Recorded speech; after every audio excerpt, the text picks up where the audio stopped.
बहुत समय पहले की बात है। एक छोटे से गांव में दो किसान रहते थे। एक का नाम था रामू और दूसरे का हीरा। वे दोनों बचपन से दोस्त थे और उनके बीच गहरी दोस्ती थी। रामू थोड़ा गरीब था, लेकिन बहुत मेहनती और ईमानदार था। उसके पास एक छोटा सा खेत था जिस पर वो दिन भर मेहनत करके अपने परिवार का गुजर बसर करता था। उसकी मेहनत को देखकर गांव के सब लोग उसकी तारीफ किया करते थे। वहीं दूसरी ओर हीरा बहुत ही आलसी था।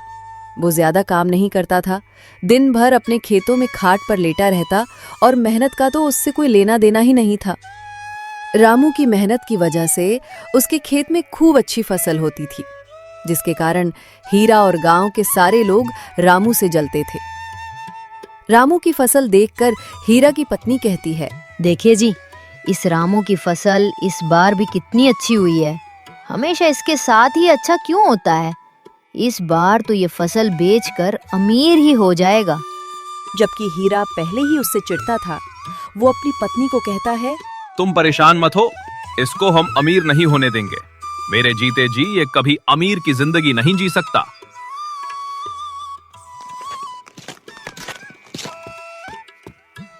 रामू सुबह उठता है और खेत के लिए निकल जाता है और अपनी फसल को देखकर बहुत खुश होता है। अब रामू की मेहनत सफल हो चुकी थी। अरे वाह, इस बार तो फसल बहुत अच्छी हुई है। लगता है इस बार अच्छी खासी कमाई हो जाएगी। फिर रामू वापस घर की ओर निकल पड़ता है। आज वो बहुत खुश था। अजी, क्या हुआ? आज तो आप बहुत खुश नजर आ रहे हैं। आप इतना देर से क्यों आए हैं? इस बार हमारी फसल अच्छी तो हुई है ना? हाँ भाग्यवान, इस बार फसल तो बहुत अच्छी हुई है। कल कटाई करनी है, लगता है इस बार अच्छा मुनाफा हो जाएगा। ये तो बहुत अच्छी बात है। इससे हमारा गुजर बसर भी ठीक से हो जाएगा। हाँ, तुम बिल्कुल सही बोल रही हो गौरी। अच्छा खाना लाओ, बहुत जोर से भूख लगी है। आज जल्दी सोना है क्योंकि कल सुबह 4 बजे खेत में जाना है। गौरी खाना लगा देती है। अरे गौरी, ये लड्डू कहाँ से लाई हो तुम? क्यों, क्या हुआ? ये तो मैंने बहुत मेहनत से बनाए हैं। अच्छे नहीं लगे क्या? अरे नहीं भाग्यवान, ये लड्डू तो बहुत ही स्वादिष्ट हैं। ऐसा मन कर रहा है कि खाता ही रहूं। ये मैंने अपने हाथों से बनाए हैं। आपको अच्छे लग रहे हैं तो और ले आऊं क्या? और भी हैं। नहीं नहीं, इतने काफी हैं। बाकी के खेत में खा लूंगा। अच्छा, ठीक है। फिर खाना खाकर दोनों आराम से सो जाते हैं। जैसे ही सुबह के 4 बजते हैं तो अचानक से गौरी की नींद खुल जाती है और गौरी देखती है कि मौसम बहुत खराब हो गया है। हे भगवान, हमारे हाल पर रहम करना। अब तो हमारी सारी फसल खराब हो जाएगी। बहुत मेहनत करने के बाद अच्छी फसल हो पाई है, इसको बर्बाद होने से बचा ले भगवान। सुनिए जी, जल्दी से उठ जाइए, मौसम बहुत खराब है। हमें जल्द से जल्द अपनी फसल के लिए कुछ व्यवस्था करनी पड़ेगी। हे भगवान, इतनी तेज बारिश। भाग्यवान, अगर ये बारिश ऐसे ही होती रही तो आज तो हमारी फसल नहीं बचेगी। वे दोनों बैठे बैठे बारिश रुकने का इंतजार करते हैं। सुबह होते होते बारिश रुक जाती है। भाग्यवान, अब बारिश तो रुक गई है। चलो चलकर फसल को देखते हैं। फिर वे दोनों अपनी फसल को देखने खेत की ओर चल पड़ते हैं। वे दोनों खेत पहुंचकर देखते हैं उनकी लगभग आधी फसल बर्बाद हो चुकी है। हे ऊपर वाले, ये क्या किया? तूने हमारी सारी मेहनत को पानी में मिला दिया। इससे तो हम पूरे साल का गुजारा करते हैं। रामू ये सब बोल ही रहा था कि तभी अचानक से जोर जोर से हवाएं चलने लगती हैं और आसमान में बिजली के साथ तेज तूफानी बारिश शुरू हो जाती है। और देखते ही देखते रामू की सारी फसल उनकी आंखों के ही सामने बर्बाद हो जाती है। वे दोनों बेचारे दुखी मन से वापस घर की ओर लौट आते हैं। फसल के बर्बाद होने से रामू बहुत चिंतित हो जाता है। सुनिए जी, आप फिक्र मत कीजिए। जो होना था वो तो हो गया। अब हम इसमें क्या कर सकते हैं? जो होता है वो अच्छे के लिए ही होता है। उधर हीरा बहुत खुश था। मौसम की ओर देखकर हीरा अपनी पत्नी से कहता है, देखो, मैंने बोला था ना कि वो अमीर नहीं हो पाएगा, और ऐसा ही हुआ। अच्छा जी, लेकिन हम लोगों की भी तो फसल बर्बाद हो गई ना। आप इतने खुश क्यों हो रहे हो?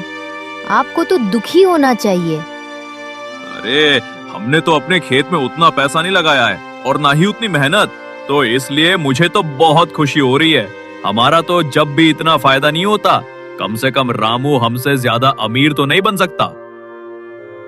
उधर रामू को उसकी पत्नी सब्र दिलाती है।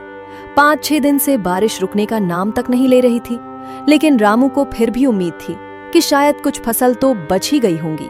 इसलिए वो फसल देखने खेत जाता है, लेकिन उसकी सारी फसल बर्बाद हो चुकी है। खेत में फसल का नामो निशान तक नहीं था। पूरा खेत पानी से भर गया था।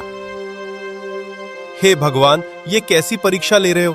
सर्दियां आने वाली हैं और घर में खाने को एक दाना तक नहीं है। रामू ये देखकर बहुत उदास हो जाता है, लेकिन मौसम की मार के आगे वो बेचारा कर भी क्या सकता था। दुखी मन से वो घर लौट आता है।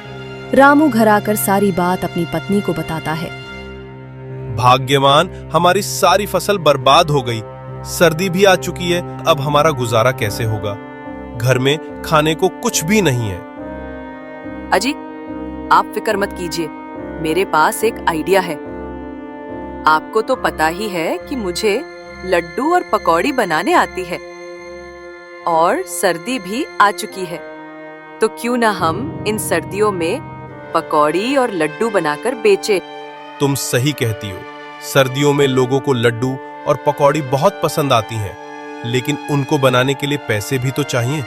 वो कहाँ से आएंगे? उसकी चिंता तुम मत करो। मैंने थोड़े से पैसे बचा कर रखे थे, और कुछ पैसे आप सेठ धनीराम से उधार ले आइए। उनसे बोलना कि जैसे ही थोड़ा बहुत मुनाफा होगा, हम आपकी पैसे लौटा देंगे। अगले दिन रामू सेठ धनीराम के यहाँ पैसे लेने चला जाता है। रामू सेठ के घर पहुंचता है। सेठ, जो बहुत कठोर और निर्दयी था, अपने नौकरों पर चिल्ला रहा होता है। अरे रामू, आओ आओ, कैसे आना हुआ आज? अरे सेठ जी, कुछ पैसों की जरूरत थी, मिल जाते तो अच्छा होता। अरे रामू, क्यों नहीं? मैं यहाँ समाज सेवा के लिए ही तो बैठा हूँ। बताओ, कितने पैसे चाहिए? सेठ जी, ज्यादा नहीं, बस कुछ 100 रुपए चाहिए थे। अच्छा रामू, मैं तुमको पैसे तो दे दूंगा, लेकिन टाइम पर वापस नहीं किए तो तुम्हारी जमीन पर कब्जा कर लूंगा। ठीक है सेठ जी, आप फिक्र मत करो, मैं आपको आपका पैसा समय पर वापस कर दूंगा। इतना कहकर रामू सेठ से पैसा लेकर घर आ जाता है। ये लो, तुम्हारे कहने पर मैं सेठ से पैसे तो ले आया हूं, लेकिन उन्होंने अजीब सी शर्त रखी है कि अगर हमने उनका पैसा नहीं लौटाया तो वो हमारी जमीन पर कब्जा कर लेंगे। आप फिक्र मत कीजिए। अब देखो, सर्दियां भी आ चुकी हैं, तो हमारे लड्डू और पकौड़ी बहुत बिकेंगे। लोग बड़े ही चाव से खाएंगे सर्दियों में। हम सेठ के पैसे आसानी से चुका देंगे। अच्छा ठीक है, लेकिन कहीं ऐसा ना हो कि जो घर में थोड़ा बहुत पैसा था वो भी लग जाए और हमारी जमीन भी चली जाए। आप खामखा फिक्र कर रहे हो, सब अच्छा ही होगा। रामू बाजार जाकर उन पैसों से लड्डू और पकौड़ी बनाने का सामान ले आता है। फिर गौरी पकौड़ी और समोसे बनाती है। गौरी कुछ लड्डू और पकौड़ियां बनाकर रामू को देती है, और रामू उनको बेचने गांव की ओर निकल पड़ता है। लड्डू और पकौड़ी ले लो, एक बार मेरे लड्डू खा कर देखो, दिल खुश हो जाएगा। खुद खाओगे और दूसरों को भी खिलाओगे, और नहीं खाओगे तो पछताओगे। तभी एक औरत रामू से लड्डू लेने आती है। अरे भाई, ये लड्डू देखने में तो बहुत स्वादिष्ट लग रहे हैं, कैसे दिए? एक लड्डू 10 रुपए का है बहन जी, बताइए कितने दूं? अच्छा ठीक है, 10 दे दीजिए भैया। उसे 10 लड्डू दे देता है और पैसे लेकर आगे निकल जाता है। धीरे धीरे उसके सारे लड्डू बिक जाते हैं और रामू घर वापस आ जाता है। अरे गौरी, कहाँ हो? एक गिलास पानी लाओ जरा, आज बहुत थक गया हूँ। हाँ जी, अभी लाई। कुछ लड्डू पकौड़ी बिके क्या? नहीं गौरी, एक भी लड्डू नहीं बिका और मैं तो आज बहुत ज्यादा थक गया हूँ। अरे, ये कैसे हो गया? लेकिन आप हिम्मत मत हारना, हम कल फिर कोशिश करेंगे। हो सकता है कल कुछ बिक जाए। अरे मेरी बात तो सुनो, कुछ लड्डू और पकौड़ी ही नहीं बल्कि सारे हाथों हाथ बिक गए थे। क्या? सच में? हमारे सारे लड्डू पकौड़ी बिक गए? वाकई में? हाँ बिल्कुल गौरी, लोगों को हमारे लड्डू पकौड़ी इतने पसंद आए कि सारे झट से बिक गए। ये लो पैसे, इसमें से कुछ पैसे मुन्नी की स्कूल की फीस जमा करने के लिए रख दो और कुछ पैसे से हम अनाज खरीद लेंगे। हे भगवान, तेरा लाख लाख शुक्र है, आपने तो मेरी जान ही निकल दी थी। गौरी उन पैसों को संभाल कर रख देती है। अगले दिन गौरी और भी ज्यादा लड्डू पकौड़ी बनाकर रामू को देती है और रामू उन्हें बेचने गांव की ओर निकल पड़ता है। लड्डू, मशहूर लड्डू और पकौड़ी। एक बार मेरे लड्डू खाकर देखो, दिल खुश हो जाएगा।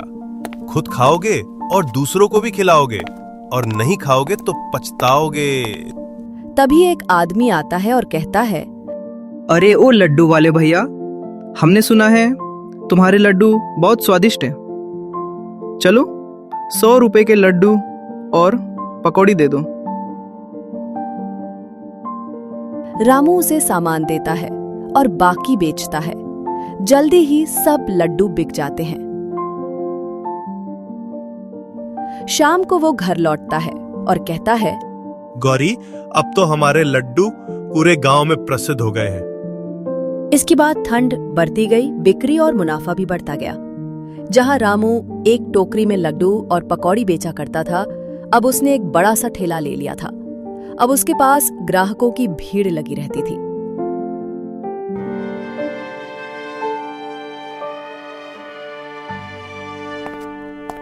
एक शाम जब रामू और गौरी अलाव के पास बैठे हाथ सेकते हुए बात कर रहे होते हैं, मुखिया उसके पास आया और कहा, परसों मेरी बेटी पिंकी की शादी है। 100 लोगों के लिए लड्डू पकौड़ी चाहिए, बना सकोगे?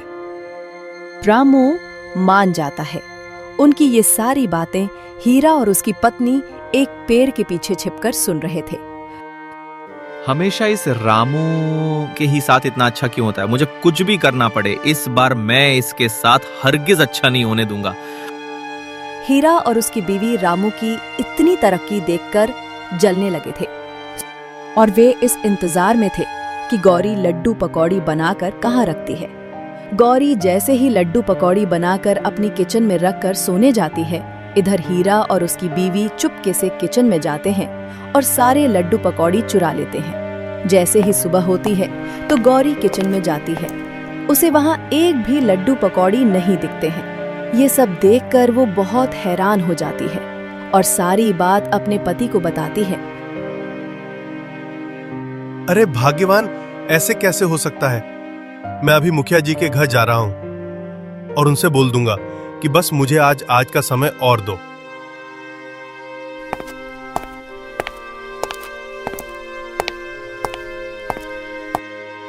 मुखिया जी, मेरे घर से किसी ने सारे लड्डू और पकौड़ी चुरा लिए हैं। आप मुझे बस आज का समय दे दीजिए, मैं आपको शाम तक बना के दे दूंगा। हाँ ठीक है रामू, मैं तुमको आज का दिन दे रहा हूं, लेकिन तुम मुझे जरूर से लड्डू और पकौड़ी बनाकर देना, क्योंकि कल सुबह ही बारात आने वाली है। हाँ ठीक है मुखिया जी, आप चिंता मत करिए, मैं आज शाम होने से पहले ही सारा सामान बनाकर आप तक पहुंचा दूंगा।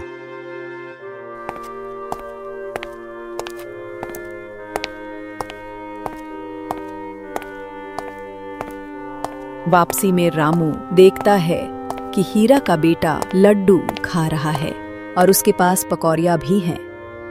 ये देखकर रामू सोचता है, हीरा के बच्चे तो लड्डू नहीं खाते और ना ही कभी हीरा ने मुझसे लड्डू पकौड़ी खरीदे। फिर ये बच्चा ये सब कहाँ से लाया है? अरे राघव, ये लड्डू तुम कहाँ से लाए हो? ये तो मुझे मेरे पापा ने दिया था और हमारे घर में और भी बहुत सारे लड्डू और पकौड़ियाँ हैं।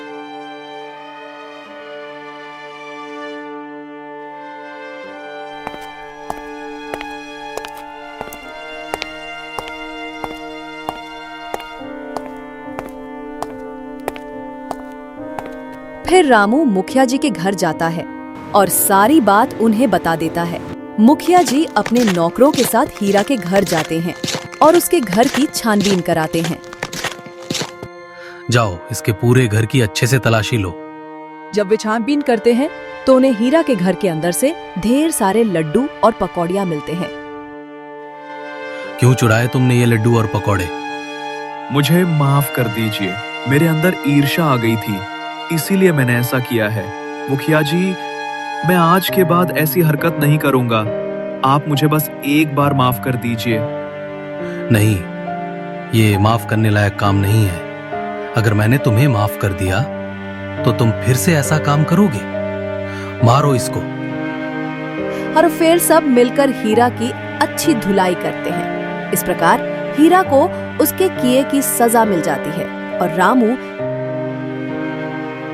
सेठ से लिया गया कर्ज भी चुका देता है और खुशी खुशी अपना जीवन व्यतीत करने लगता है। मेहनत से कभी हार मत मानो और दूसरों के प्रति बुरा मत सोचो। कर भला तो हो भला।